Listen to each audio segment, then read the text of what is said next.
All right, guys. Hi, and welcome to today's event.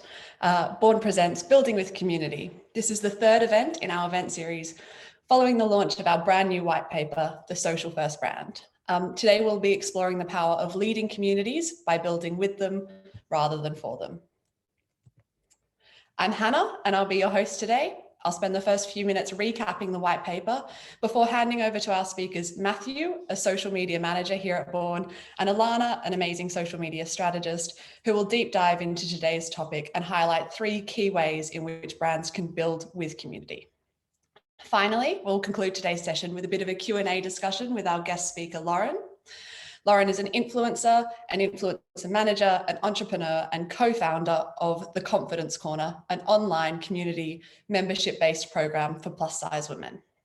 Lauren has built her career and her brand from listening to her audience and directly responding to their wants and needs. Before we kick off, it's worth mentioning that this session will be fully recorded and the recording and the slides will be circulated after the event. If you have any questions, please use that Q&A function down this end and we'll try and get to them at the end of the presentation. And if you want to follow up on anything you've heard here today, please email us at shout@bornsocial.co.uk.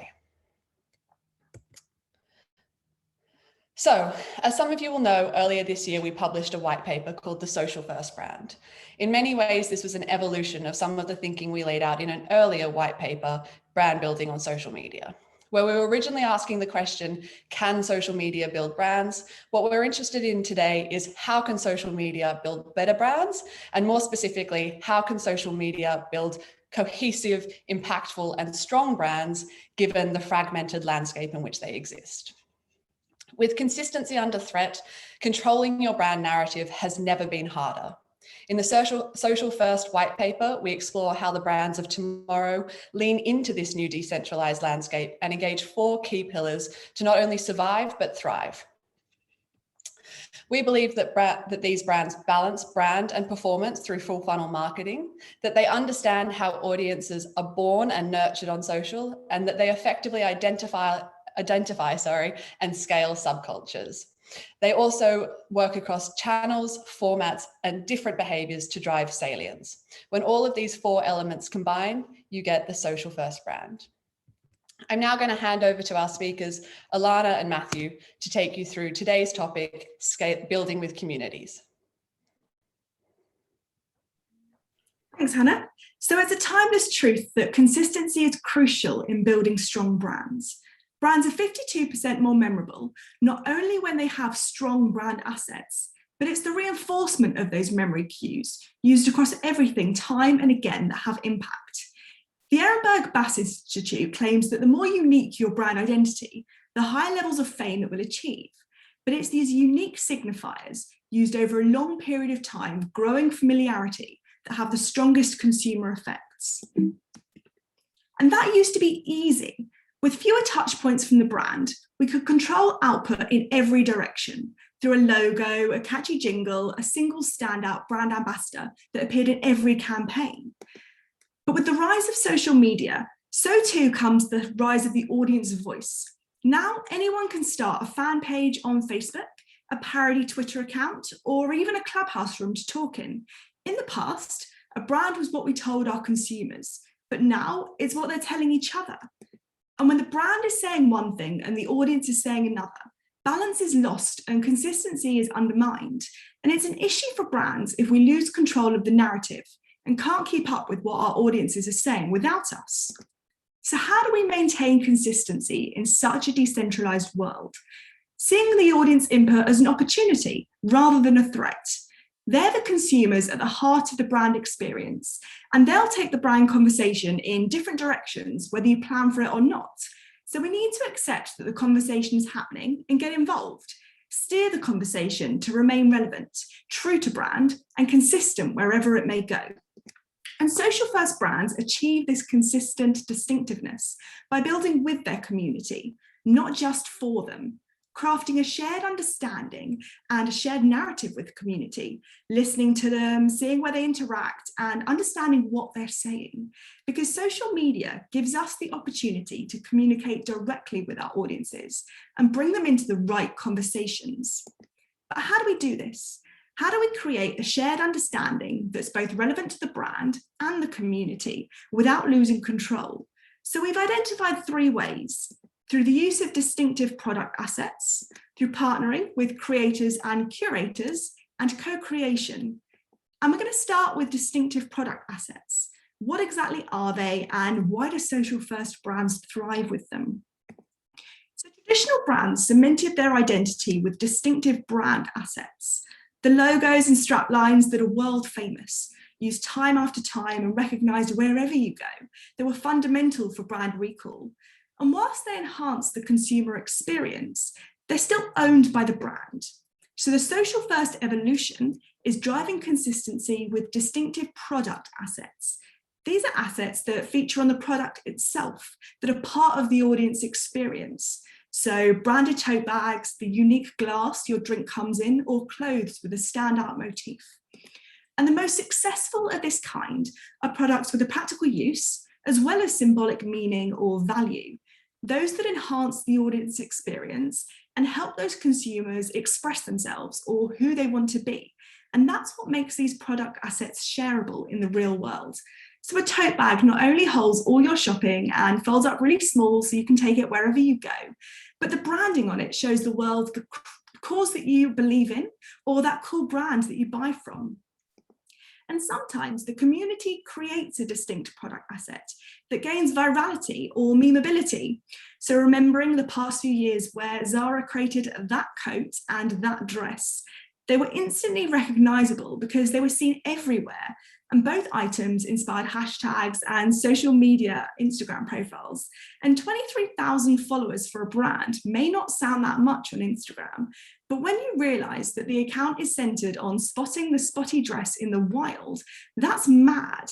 The sheer volume of women wearing these clothes and gaining social memeability did more for Zara that season than their own advertising. But Zara didn't do it on purpose. So Matthew's going to take a look at a few brands with a bit more control in the narrative. Thanks, Alana. So with distinctive product assets, it's all about taking a community-embraced subsection, strand, or point of interest about a product or element of your brand and leveraging it to support your wider marketing. Apparel has already established an incredibly distinctive presence on social media through Instagram by tying their Apparel orange throughout everything they do.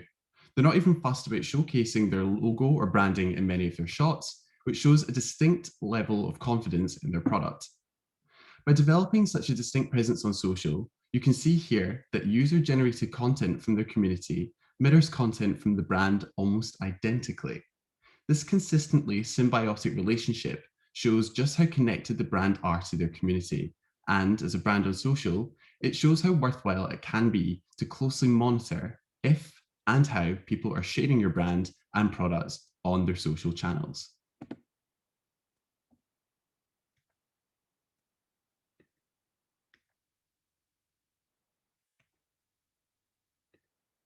However, getting the most from your distinctive assets goes beyond just having a cohesive feed. And recently, Apparel have been making bold moves into very unfamiliar territories. This year, they've developed Apparel A Casa Capsule, a home decor collection complete with neon signs, velvet cushions, and a ceramic table lamp. What tethers all of these items together? They are all the quintessential, undeniably recognizable Apparel orange. Further to this, the collection includes a limited edition Apparel hued orange paint, which is tipped to become a potential design trend for summer 2021. By branching out into interior design and integrating their distinctive colour into a wider range of products, Apparel has been able to tap into a wider social landscape, namely that of Pinterest. And they're clearly not content with stopping there. In December, Apparel UK produced a limited edition winter Apparel jumper that resonated strongly with their community, so much so that fans from all over the world were engaging with their content and inquiring whether the garment was going to be made available worldwide. A truly committed following indeed.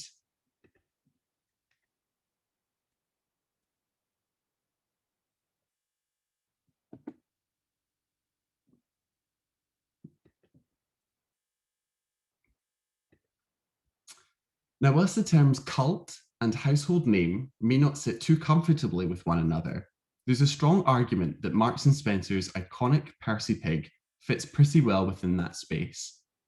As we approach Percy's third decade of being a staple in M&S stores on nearly every British high street, within the past few years, Marks and Spencer have been able to provide the range with a new lease of life, namely by expanding Percy beyond varieties of confectionery and developing him as a highly marketable product in a manner of different capacities, piggy banks, lunchboxes, and yes, you can even download a Percy Pig themed widget for your iPhone, something to probably explore in your own time.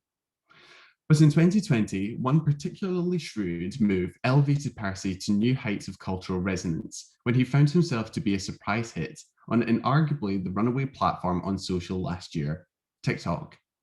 Making use of the recently developed Percy Pig giant plush toy, M&S made a bold decision early into their venture on TikTok by creating rather surreal skits involving Percy in real-life scenarios. This surprisingly left-of-field example of creativity paid off hugely in Marks and Spencer's favour, with their account having gained nearly 75,000 followers in just over 6 months. Furthermore, the move has prompted their community to not only purchase the giant Percy toy, but to integrate it into their lives and share within Facebook groups and on dark social.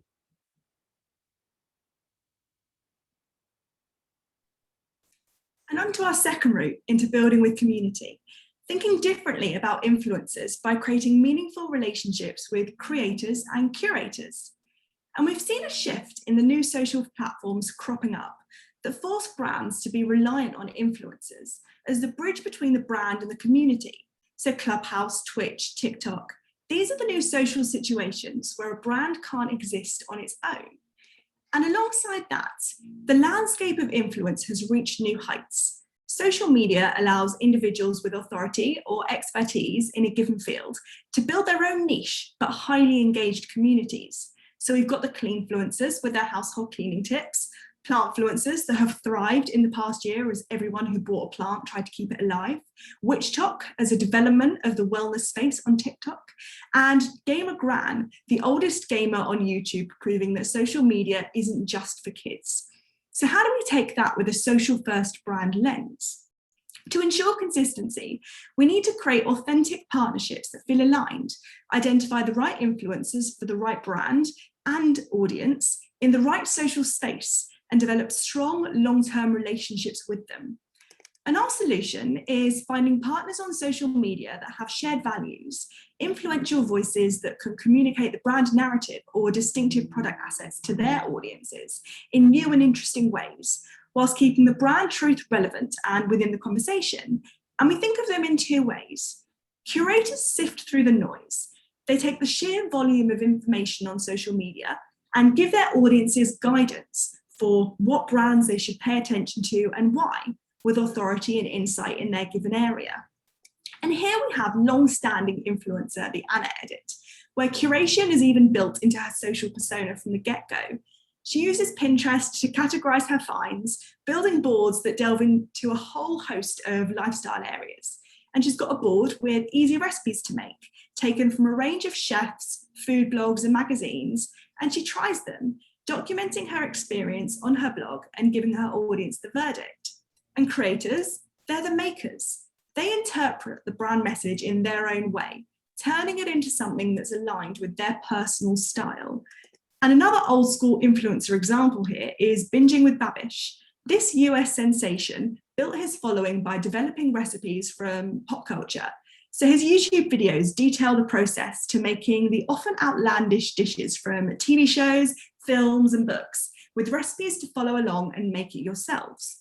Now, these are two ends of the scale, and both have equal value for brands, but they execute their influence with different approaches. With these curators sharing and raising awareness for the brand narrative, where do they exist on social? So they bring communities together in Facebook groups or Reddit forums, they add context on Pinterest, they experience the gameplay on Twitch and distill the information in a Substack newsletter. And in all these spaces, they place the brand in the right community or cultural context. And Matthew's going to show you how a brand has used a curator to great effect. So, a few years ago, when Twitch was a burgeoning social platform with smaller, very dedicated communities focused primarily on gaming, it flew under the radar of many brands who could have creatively utilized the platform for their gain. However, Ubisoft recognized the natural fit and opportunity and ended up collaborating with famous Twitch influencer and game enthusiast Lyric on a sponsored multi-hour stream where he played through their latest game, Tom Clancy's Rainbow Six Siege. It's quite the tongue twister. Lyric established his presence on Twitch for being a go-to curator for gaming content, sharing his honest opinions on games in real-time streams with his followers. It was this authority that clearly drew Ubisoft's attention towards him for this collaboration. Relinquishing a fair amount of control of how your product is promoted by the real-time element of Twitch streaming could be seen as a pretty risky move. But Ubisoft clearly saw the benefits, not only in being able to receive feedback and gauge the reception of their game live in minute detail, as opposed to having to wait potentially days or weeks for feedback through surveys and panels, but also the ability to stake a claim in a platform that champions curators, with communities that thrive off the opinions of those they have a vested interest in and whom they entrust implicitly. During the stream, Lyric was asked by someone watching if he would recommend a game. He responded, "Do I recommend this game? Are you asking sponsored Lyric or unsponsored Lyric?" Yes, sponsored Lyric says this is a good game, and so does non-sponsored Lyric. It's a fun game. This level of authenticity from a primary gatekeeper of gaming on the platform was perhaps one of the best seals of approval Ubisoft could have hoped from the partnership. And creators help to define the brand narrative and amplify it. So they're still on Instagram, but they're making viral videos on TikTok or long-form content on YouTube. And they're speaking their truth on Twitter and Clubhouse, bringing a unique voice into the existing brand conversation and making it their own. And that's where authentic partners and brand collaboration is so important, to lead the direction, but let the creator evolve it. And now we're going to see that difference in a brand partnership with a creator. Yes, so a few years later, with many brands still somewhat tentative about utilizing the vast potential of the community-driven Twitch, Elf Cosmetics, who have a history of early adoption on social platforms and aren't afraid of bold partnerships, ran a general interest survey with their audience and discovered that 70% of them played video games and 65% of them watched gaming content on Twitch and or YouTube regularly. Sensing an opportunity, Elf were able to bridge the gap between the worlds of gaming and cosmetics through the means of Twitch influencer and YouTube content creator Loserfruit, who has a combined following of over 8 million across her social platforms and is currently the second most followed female influencer on Twitch. Her presence is even larger on YouTube, where she'll often take her multi-hour streams from Twitch and edit them into punchier, fun videos that work perfectly for that platform. The partnership was introduced in a way that reflected authentically on both parties through a YouTube video Loserfruit created and uploaded, where she recreated a makeup look of the recreation of herself on Fortnite, the game through which she has gained most of her popularity on Twitch. Guided by Elf's lead makeup artist, her video seamlessly blended the worlds of gaming and cosmetics and has been watched nearly 250,000 times, with over 98% approval rating on the platform, and has cemented a solid partnership down the line. By recognizing that their community is so much more than a homogenous, one-dimensional cosmetics-loving group, Elf have taken a calculated risk that has paid off wonderfully. Expanding their reach on social through unexpected and exciting ways keeps them firmly at the forefront of brands to watch for in coming years, with an ever-expanding community that grows more loyal and devoted by the day. And on to our final method, co-creation. This is building with community at its purest. So as we've seen, audiences have always had a voice, but social media made it louder and gave them a more substantial role. And this constant conversation has evolved into the age of collaboration or co-creation. And there's been an explosion on social media as the home of generation creation. But it's worth noting that not everybody is coming up with an idea and making it from scratch. Rather the opposite. Viral TikTok trends come from communities building on what they see and making it even bigger. Here we have the first ever TikTok musical. Fans of the 2007 animated Disney film Ratatouille started to write and perform songs for the characters. And then a new batch of creators came in and added dance routines, going all the way to Broadway stars performing the songs with a great use of the duet feature and hosting a virtual performance from beginning to end. And now the Ratatouille musical hashtag has had 1.3 billion views. And social platforms have integrated co-creation into their features. So this behavior is at its core. The duet feature on TikTok, hosting shared conversations on Clubhouse, and even the old player quote tweet encourages people to add their own spin to a message and take it to new heights.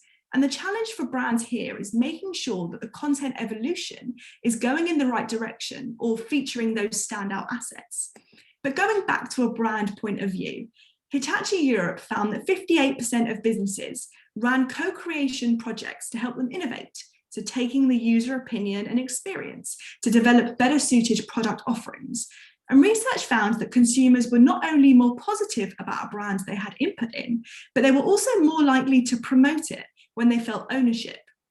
And with social media, we can gain audience insights, often without the brand even asking for it, and implement changes with such ease. And so co-creation works in two ways. We have community input, that's asking the audience their opinion and using it to craft the brand experience, the narrative, and making them feel like a vital part of the journey. And on the other side, we have community amplification, giving them the push to take the narrative to new and interesting places with their own voice or style. And by building and creating with your community, you're removing the friction between what the brand says and the community says. Rather, creating a consistent shared message that the audience can influence or add their own meaning to. And we've got a few examples of what those look like. Indeed, yes. So our first example of community input is Pret a Manger. So you might think that a brand is established upon as many a British high street as Pret could overlook the opinions of their community when it comes to many choices as critical as what they put on their menu. But they've demonstrated time and time again that this is far from the case. Upon acquiring Eat back in 2019, Pret made a direct play for Eat's fan base by reviving one of 3 of Eat's most beloved menu items and adding it to the existing Pret menu. How did they achieve this? Through its Instagram comment section and an Instagram poll. This simple act would not only spark the interest of Eat lovers, but also enforce the idea that Pret really listens to the desires of its community, whilst cleverly drumming up free hype of a product its following would then go on to purchase in droves from the outset. They've since gone on to employ this method in fun, gamified stories that engage users and help them feel embraced by Pret, with the business mindset of their surveys achieving a win-win scenario. Additionally, Pret has also created social content based firmly around the decisions that they've taken as a brand based on the feedback and comments on social from the community, such as the extension of their vegan pastry range last year. Whilst this asset does a fantastic job in, again, reinforcing the idea that Pret is a brand that stays highly connected to their community via social, and this particular example will very clearly resonate with a large group of people, it's worth bearing in mind that such assets can be shaped in a way that is selectively beneficial to a brand, while simultaneously appearing to be catering to a vocal subsection of their community. In Pret's case, community input was often orchestrated in a proactive fashion, i.e., Pret have directly reached out to get the opinions of their community. However, sometimes change is necessary from a reactive standpoint, which is where cosmetics brand Too Faced found themselves off the back of launching their Peach Perfect Comfort Matte Foundation range back in 2017.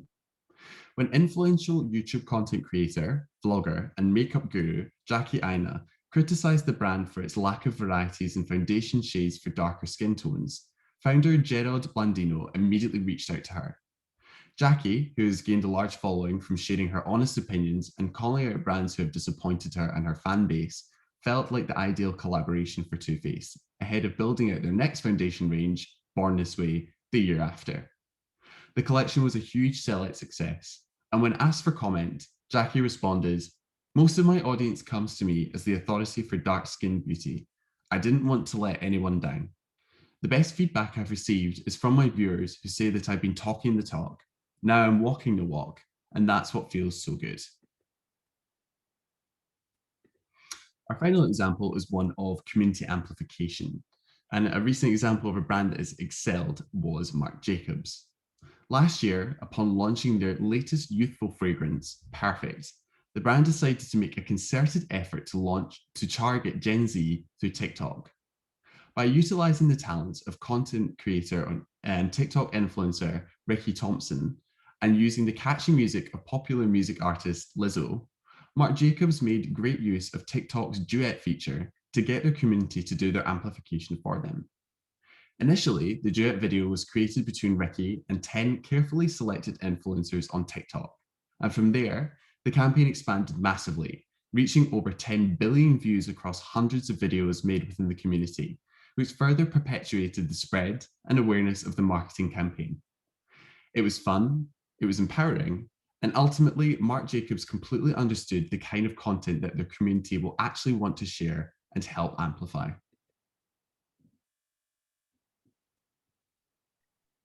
So there we have it, 3 routes into building with community, keeping brand consistency by crafting a shared narrative with consumers and valuing their voice to take the brand to the right kind of new places.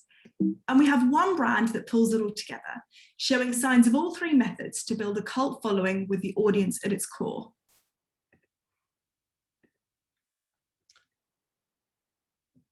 So, when it comes to a distinctive brand, Nando's is one of the most recognizable restaurant chains in the UK and worldwide. In order to support its brand, Nando's leans heavily into its distinctive product assets, and more importantly, how it can utilize them creatively in a way that makes sense on social. From their Barcy table number sticks to their iconic oversized peri-peri bottles, Nando's have a full range of product touchpoints they can rely upon, but perhaps none more so than the instantly recognizable heat flags they place into their food for you to showcase just how hot you like your Nando's.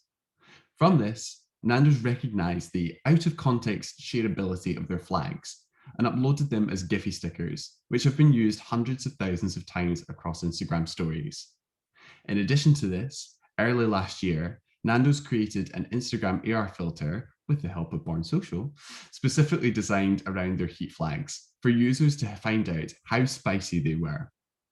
Again, whilst the filter was unmistakably linked to Nando's through its distinctive product assets, its ability to be utilized and shared within a greater cultural context proved it to be a huge success, with nearly 13 million impressions across Instagram.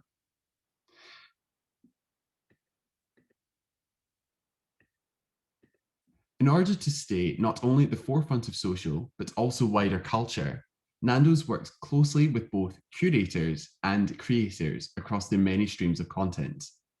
Longer form content series on YouTube and IGTV, such as their Booth Truth series, bring together a diverse range of popular cultural figures who all happen to be huge Nando's fans, who are key figures within their fields of sport, music, entertainment, and beyond. This close association lets their community know that Nando's are well and truly on the pulse of today's culture, and lets their respective followers of these curators know that Nando's truly speaks their language. Early into their venture on TikTok last summer, Nando's worked with a range of notable British TikTok influencers whose content aligned well with the fun, creative nature of their brand. Much of this content revolved around the discussion of Nando's truths, funny insights that many of us have observed or partaken in upon visiting a Nando's restaurant or ordering one to eat from home. The approach worked well, with the collaborations feeling authentic to the creators and the down-to-earth, unfussy content assimilating well with TikTok as a platform. The videos each gained hundreds of thousands, and in some cases, millions of views. And finally, when it comes to co-creation, Nando's not only take into account the opinions and wishes of their community, but often echo this within the social content they create. Upon bringing back a classic menu favorite, the Sunset Burger, last month, Nando's made it clear they'd be listening to the community by making a direct, humorous reference to them in their announcement posts. And just last weekend, they took this even further by actually creating a humorous TikTok lightly making fun of both themselves and their eager community, who are desperately clamoring for the return of another menu favourite, the Finno Pitta. Not only did this present Nando's as a brand that clearly stays very close to what its community is saying, it made creative use of a current TikTok trend and also presented the brand in a fun, self-deprecating way. The TikTok has since been viewed nearly 400,000 times in under a week. Now I'm going to hand back to Hannah, who is going to introduce Lauren, our guest speaker for today. Hi guys, and thanks so much Matthew and Alana for taking us through building with community in a bit more depth. So as mentioned, we have an incredible guest speaker with us today, Lauren. Lauren is an influencer in her own right, and after years of engaging one-to-one with her community, she's recently partnered with fellow influencer Callie Thorpe and is the driving force behind the Confidence Corner, which is an online membership program for plus-size women to feel safe and authentically themselves online. So Lauren, why don't I let you introduce the Confidence Corner a bit more, and why don't you tell us a little bit about how and when it came about? Oh, thank you for that, and hello, good morning everyone watching. So the Confidence Corner was founded by Callie in 2016 as an online inspirational space for plus size women. Since then, I've come on board. I came on board in 2019 after I returned from living in New York. Callie and I sort of bumped into each other at an event, and I sort of said to her, oh my God, I'm desperate to do confidence-led events. This was pre-pandemic when we could actually all meet in a room, and you know, that was fine. I said to her, I'm desperate to do confidence-led events, and she really wanted to expand the Confidence Corner. So it's just really sort of flourished since then. We've really achieved a lot in the last year and a half. We've doubled our following from I think it was 23,000 when I joined, and then it's now over 50,000, which is incredible. We're now launching a membership space next month, which is really, really exciting. We work with the likes of John Lewis at their beauty weekender. We've also done an inclusive boxing event, which was really great, and that happened back in March. And we've also been on BBC, so it's really flourished over the last year and a half, and we're really excited to see where it's going to go from here.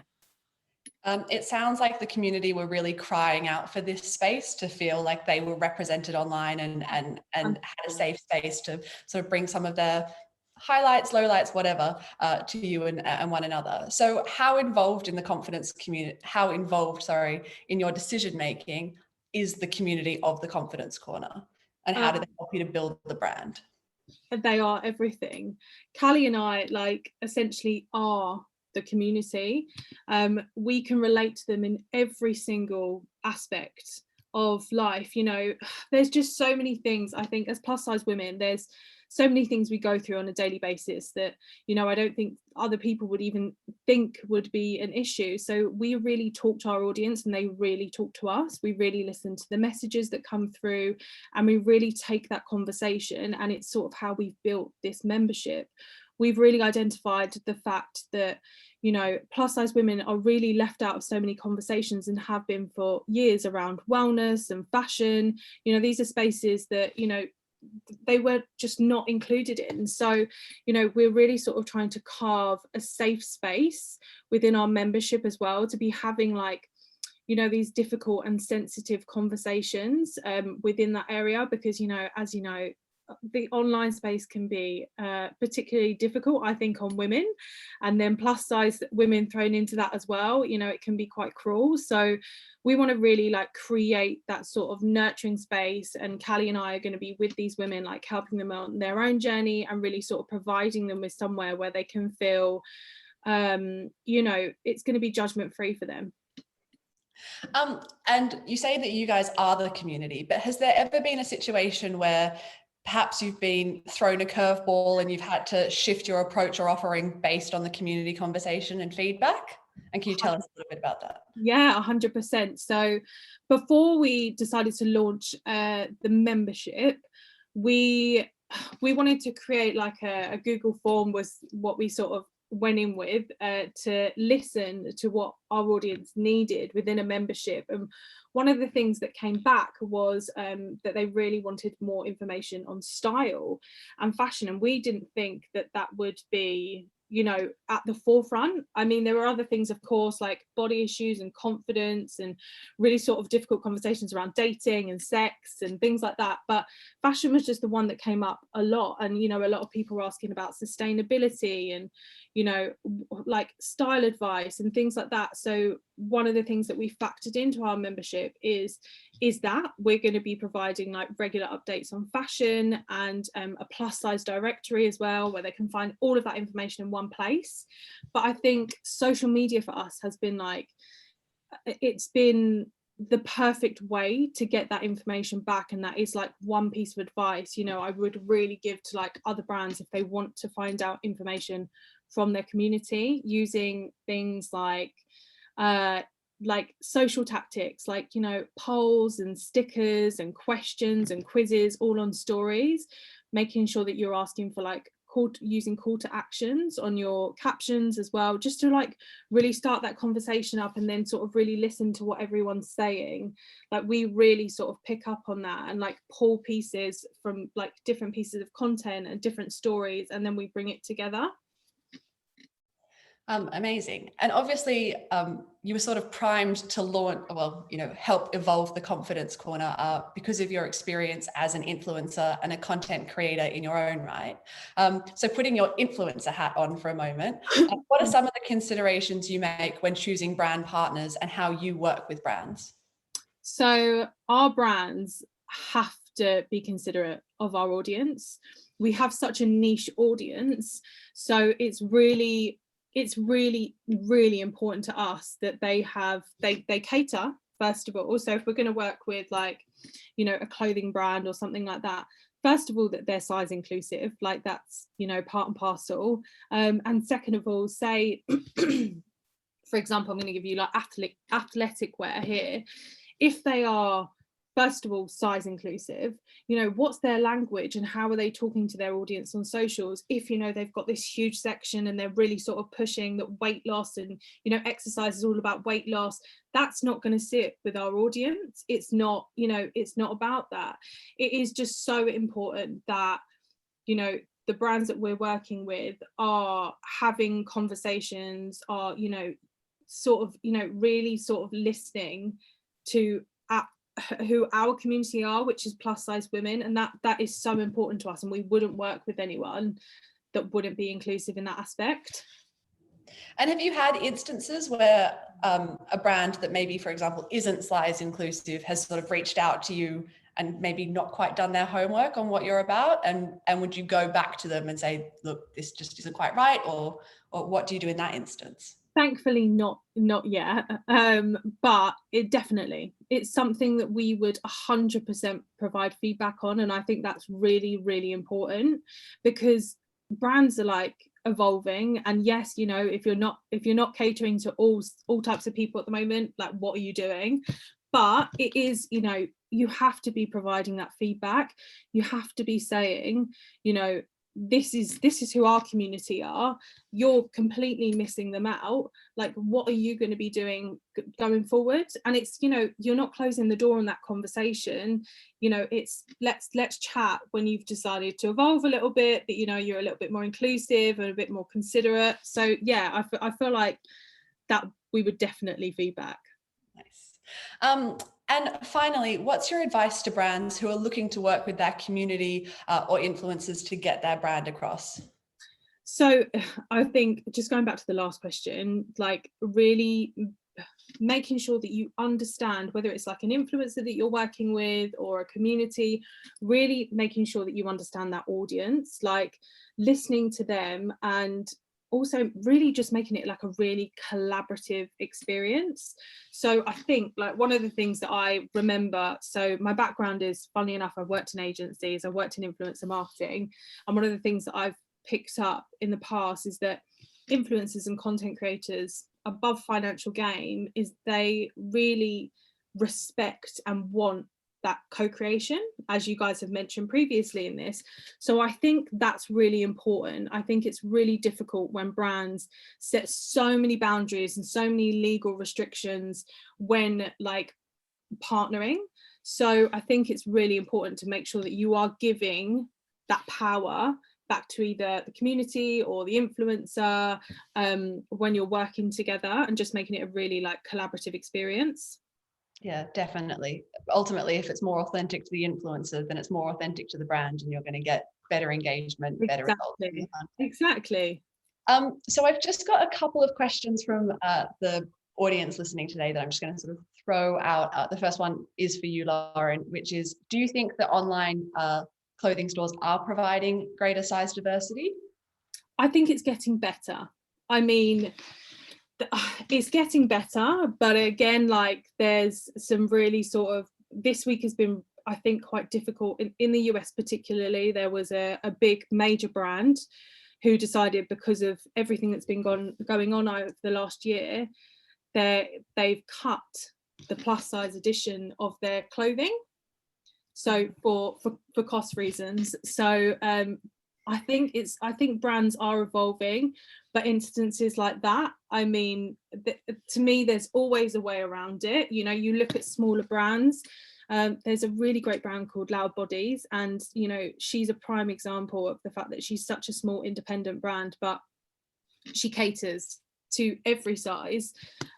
So I don't really feel like there's any excuse anymore. Like, you should be catering to everyone, you know. Of course.